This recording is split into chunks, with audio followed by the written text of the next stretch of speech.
So, good evening, everybody. Am I audible to you? Yes, sir, you are. Okay.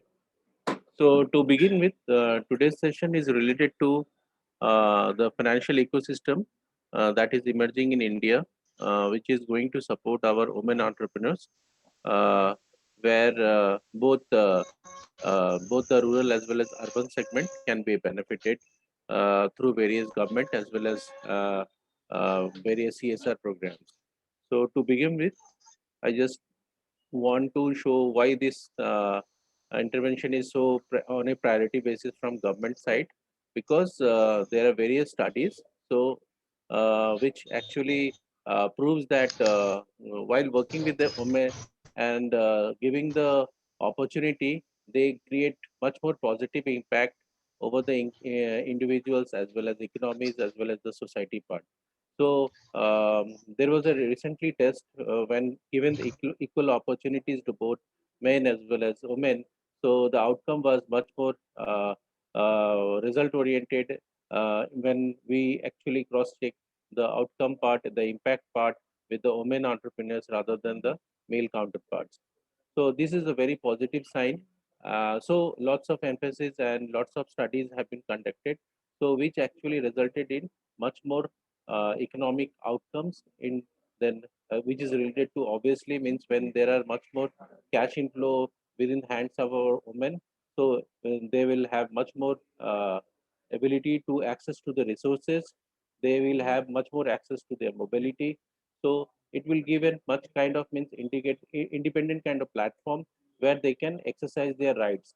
So it will create much more leadership quality in them, so which will actually add on their personal outcomes. Obviously means over the period means where there are so much rigidity within the society, so that they always means try to engage with the society as well as the community with some kind of innovation which actually led them to progress it further. So these are some of the facts how our women entrepreneurs have progressed over a period of year. I'm quoting this data from Ministry of MSME 2019. So total in India means we have 58 million MSMEs. So out of that, 14% these are all women entrepreneurs in India.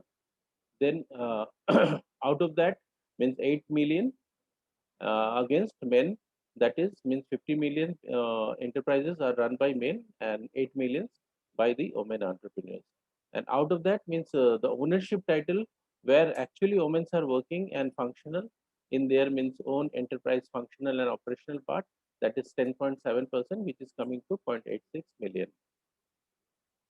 And there is a recent report means in the year 2019 where top startups have been funded, where women funded and co-founder organizations, the percentage was 14%, which was actually means very less over a period of means when we see means a graduating model when typical lots of intervention it is happening across sectors and all. So it is just very less number where women's entrepreneurs are getting opportunity to exercise their startups. And this is the overall ranking. India stand 52nd out of total 57 surveyed countries. So it is not a very good positioning means as far as Indian women entrepreneurs are concerned, where they have been placed. And there was a recent survey done means in terms of means where these women entrepreneurs, where these women entrepreneurs in which states they have the highest kind of inclusion within the enterprise ecosystem. We found that means it is Tamil Nadu. It's most of in the southern part of India, Tamil Nadu, Kerala, Andhra Pradesh, and great means that West Bengal is also in the list in the fourth category, followed by Maharashtra. So when we go deep inside that particular study, so we find that most of the women enterprises have been financed by the microfinance. Out of this 98% microfinance, they are belonging to 90% of them are belonging to informal sector. That is means where various government support programs are coming underway, where various national rural livelihood mission, national urban livelihood missions are coming into play, and with the joint efforts, means they are trying to empower at the grassroots level, both in urban as well as the rural area, to bring women in the mainstream so that they can start their own career in terms of their enterprises. So, so there is a gradual shift now, means with all the government's efforts and the kind of opportunities is coming up with the financial ecosystem.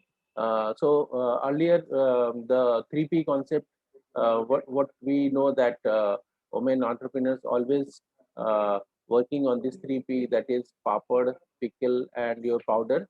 Now it is gradually shifting to another segment, that is you can say the transformation part is happening, that is also a 3P, that is means they are much more in the production areas, means related to the enterprise production, then it will always lead to further progress and the prosperity.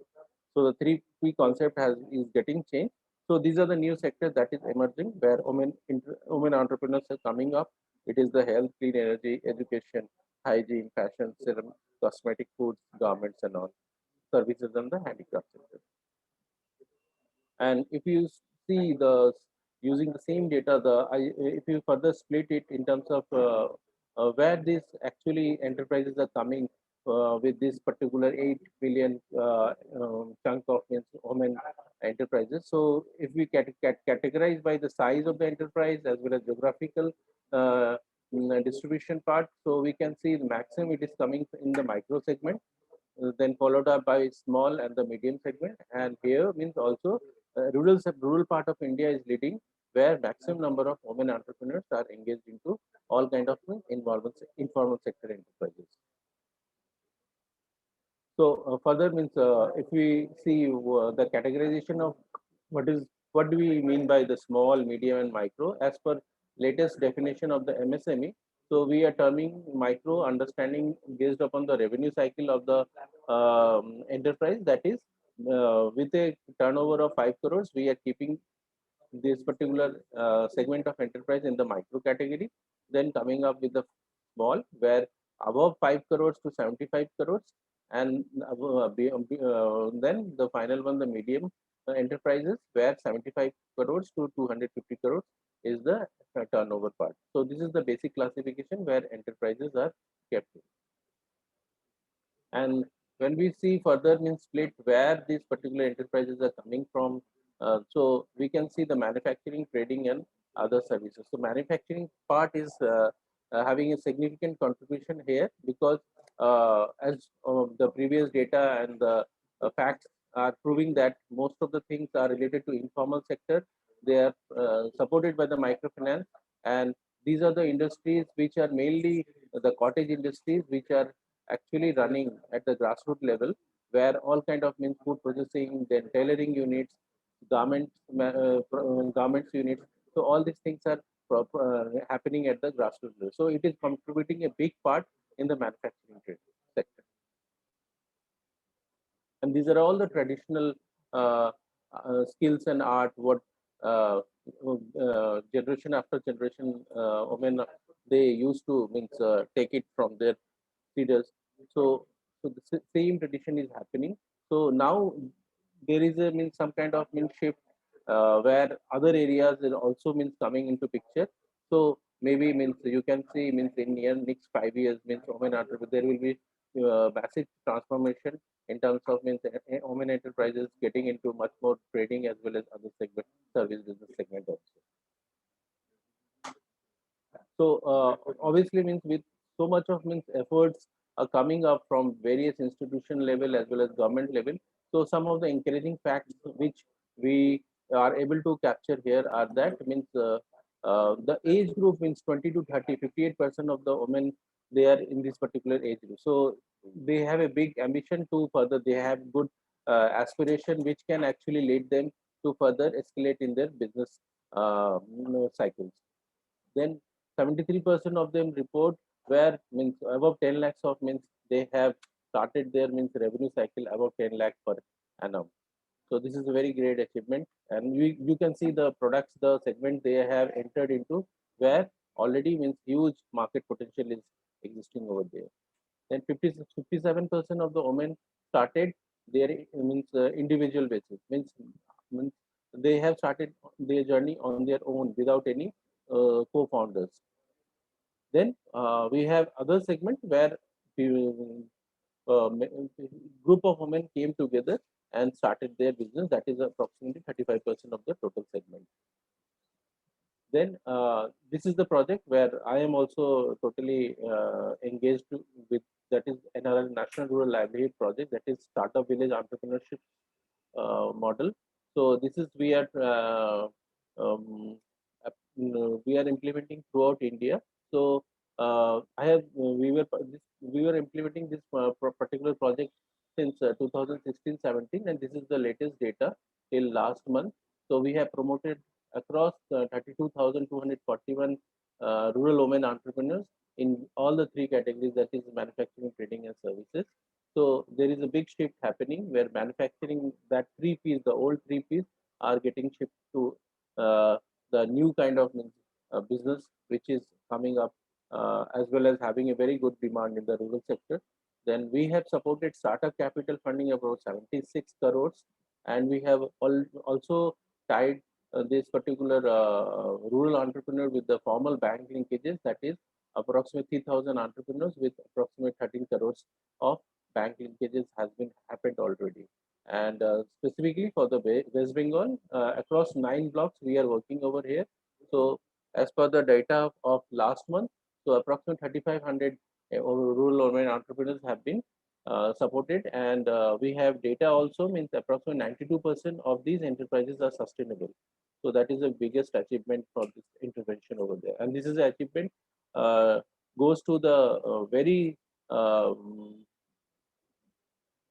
I can say, means we have created a bunch of community cadre, those who are working as a business consultant, and they are day and night supporting all these women entrepreneurs, so that means they can actually get the right kind of information in terms of knowledge as well as capacity building to steer there, means whatever the business model or the project they have invested upon.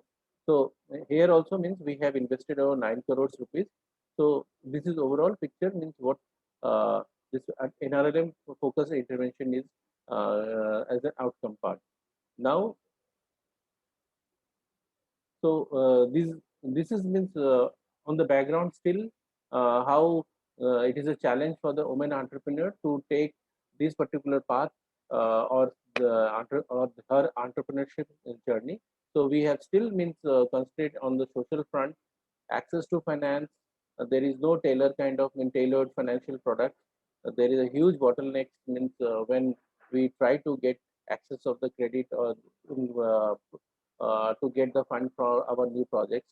Then business registration, licensing problem is there, because most of us are unaware about the documentation support it is required to do the compliances part as well as the legal requirements to register our businesses.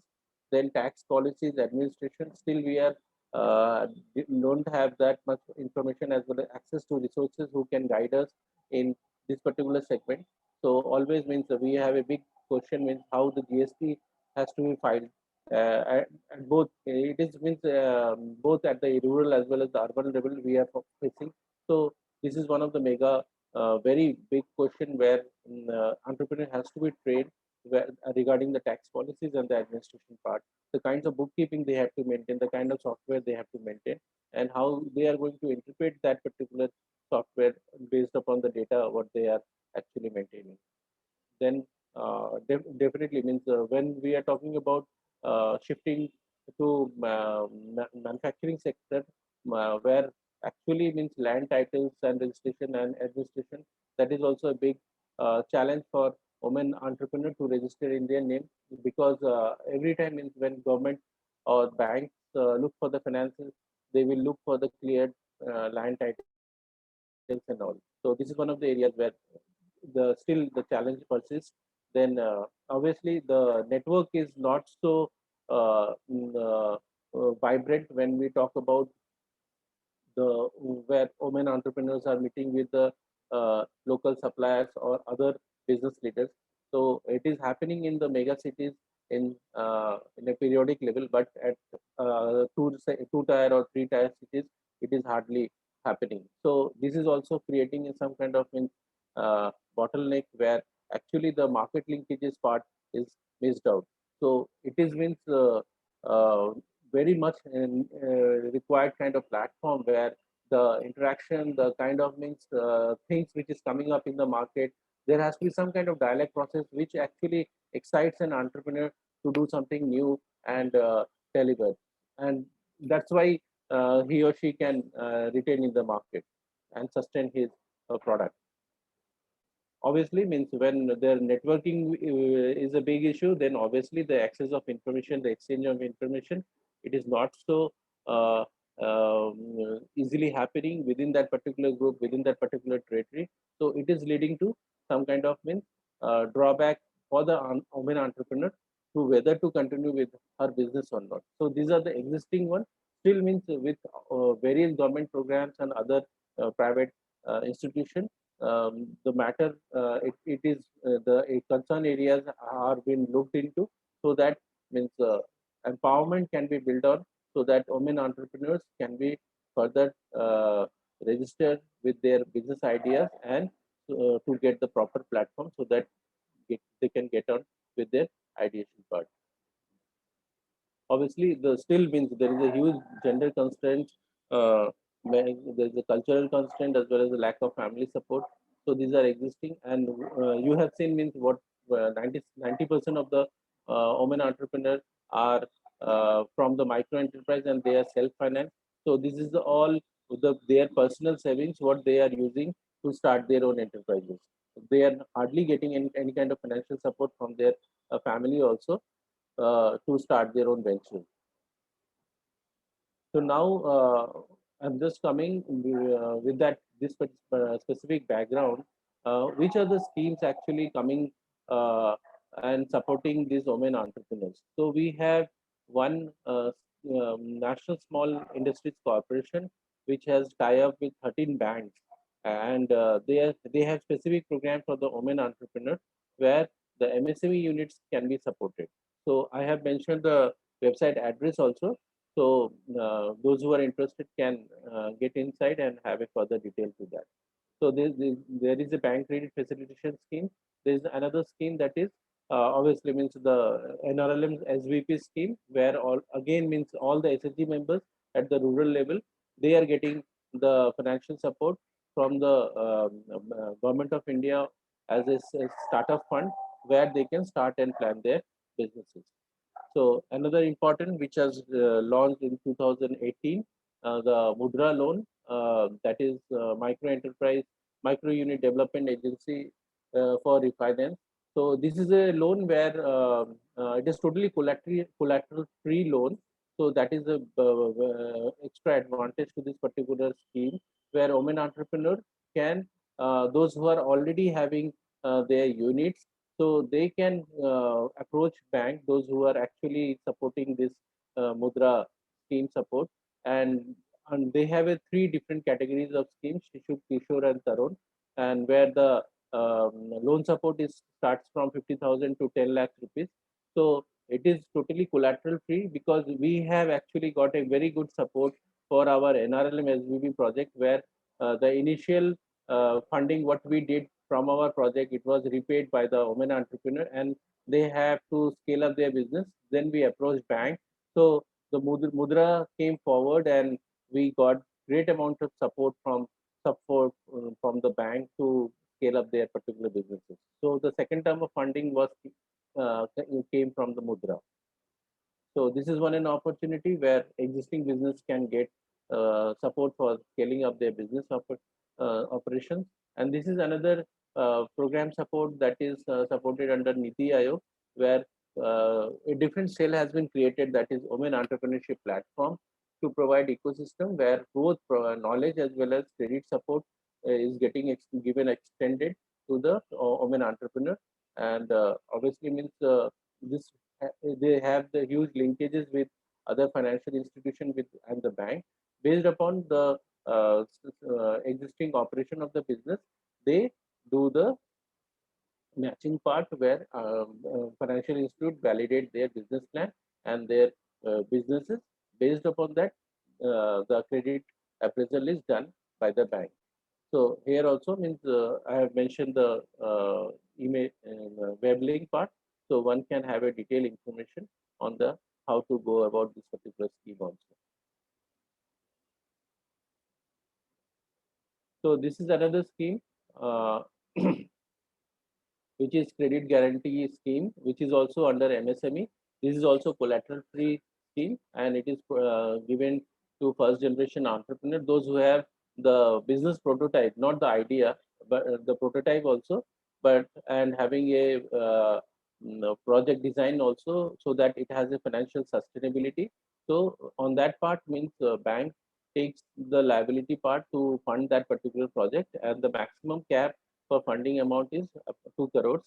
So this is also means it's a very means proven kind of means scheme where entrepreneurs are supported without demanding any kind of collateral by bank. This is another scheme means where new enterprises are supported, and this is a scheme supported by the SIDBI, that is Small Industrial Development Bank of India, which is uh, supporting all the MSME units.